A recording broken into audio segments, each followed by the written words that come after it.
Kalau menurut saya, Mas, meskipun itu undangan silaturahim, PBNU punya hak untuk langsung mengambil alih jatman langsung dengan pengurus wilayah untuk darurat memilih ketua paling tidak sementara untuk batu loncatan atau langsung ditetapkan pengganti Habib Lutfi. Mengapa begitu? Karena jatman yang dipimpin oleh Habib Lutfi itu betul-betul sudah melakukan pembangkangan, Mas. Fenomena Kiai Haji Marzuki Mustamar saja bisa membuat sebuah keputusan yang tegas itu, Mas. Meskipun belum jelas itu persoalannya, tetapi kalau Habib Lutfi ini kan betul-betul persoalannya sudah sangat jelas, Mas. Bahwa secara organisatoris itu sudah bisa diambil alih, sudah bisa di take over langsung oleh PBNU. Syukur-syukur langsung ada pengumuman maklumat. Sudah ada penunjukan sekarang ketua Rois Jatman yang baru, walaupun sifatnya sementara misalnya kan begitu. Sudah langsung dibacakan. Nggak usah pakai badami lagi, nggak usah pakai diskusi-diskusi, langsung aja diomongin. Ya, ya. Wong mereka juga kan bisa sekarang membuat kebijakan sendiri tanpa sekarang memberitahukan sekarang kepada PBNU. Terus ketika PBNU yang menjadi bapaknya, menjadi pusatnya melakukan hal yang sama, nggak perlu disalahkan atau ya. Tanggal 19 PBNU mengundang para Idaro Wusto atau pengurus wilayah untuk bersilaturahmi, ingin menyaring bagaimana informasi-informasi dan keinginan-keinginan pengurus wilayah Jatman. Apakah membuat langsung muktamar atau melakukan caretaker dan lain sebagainya. Tanya si PBNU menyaring informasi-informasi. Tetapi kita tidak tahu kalau gerakan-gerakan dari wilayah yang mendesak untuk secara aklamasi kemudian mengukuhkan Kiai Halwani menjadi ketua Jatman, kita tidak tahu para pengurus Jatman. Nah, mungkin Kiai Ubed bagaimana untuk menyorot besok pertemuan silaturahmi antara pengurus wilayah kemudian juga dengan para petinggi PBNU. Silakan. Kalau menurut saya, Mas, meskipun itu undangan silaturahim, PBNU punya hak untuk langsung mengambil alih jatman langsung dengan pengurus wilayah untuk darurat memilih ketua paling tidak sementara untuk batu loncatan atau langsung ditetapkan pengganti Habib Lutfi. Mengapa begitu? Karena jatman yang dipimpin oleh Habib Lutfi itu betul-betul sudah melakukan pembangkangan, Mas. Surat jatman yang menginstruksikan kepada Idaroh Aliyah dan Wusto untuk tidak menghadiri acara undangan PBNU tanggal 19 di Surabaya, itu merupakan sebuah bentuk pembangkangan, Mas. Dan itu sangat fatal karena itu dipublish secara umum dan diketahui publik. Dan keberanian itu seolah-olah ngenteng ke NU, Mas. Ngenteng ke NU dalam kepengurusan pengurus besar Nahdlatul Ulama.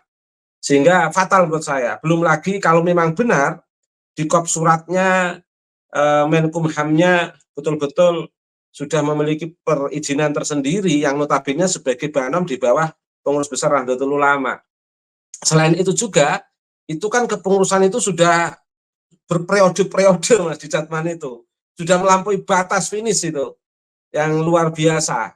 Dan apalagi sistem kepengurusan itu sudah selesai tahun 2003, saya dengar itu. Sehingga ini merupakan bentuk gimana dikatakan perpanjangan, nggak perpanjangan, dikatakan darurat sebenarnya nggak darurat, tapi sebenarnya dari keseluruhan fenomena yang saya sebutkan itu tadi, PBNU sudah sah untuk langsung mengambil alih secara organisatoris, Mas, karena ada banyak kesalahan-kesalahan. Kan ibarat di Jawa Timur ada beberapa catatan dari fenomena Kiai Haji Marzuki Mustamar saja bisa membuat sebuah keputusan yang tegas itu, Mas. Meskipun belum jelas itu persoalannya, tetapi kalau Habib Lutfi ini kan betul-betul persoalannya sudah sangat jelas, Mas.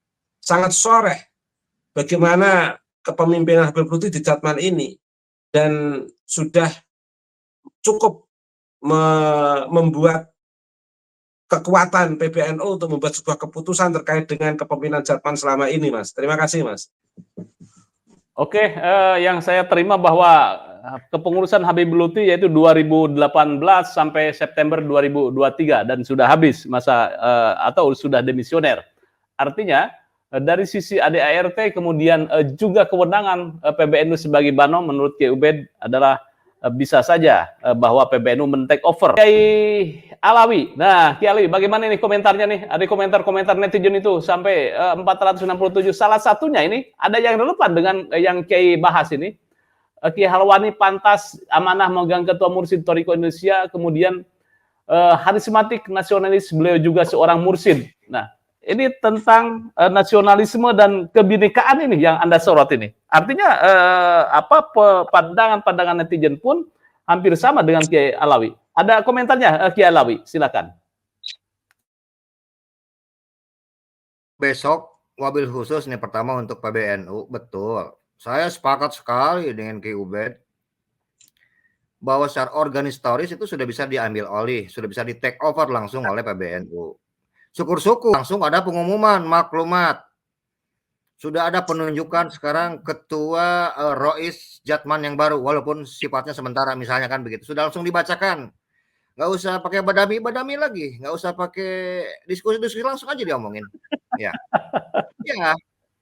Wong mereka juga kan bisa sekarang membuat kebijakan sendiri tanpa sekarang memberitahukan sekarang kepada PBNU. Terus ketika PBNU yang menjadi bapaknya, menjadi pusatnya melakukan yang sama, nggak perlu disalahkan atau ya biasa aja, boleh kok, langsung aja bacakan lah gitu, bahwa untuk besok harapan saya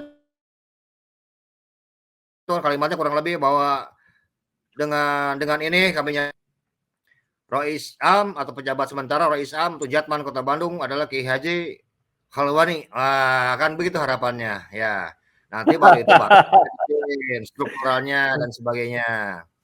Yang lainnya yang perlu juga kita pahami bahwa dalam setiap zaman itu kan selalu membawa persoalan yang baru, yang wajib diberikan terus-terusan gitu, fatwa-fatwa dan hukum yang baru.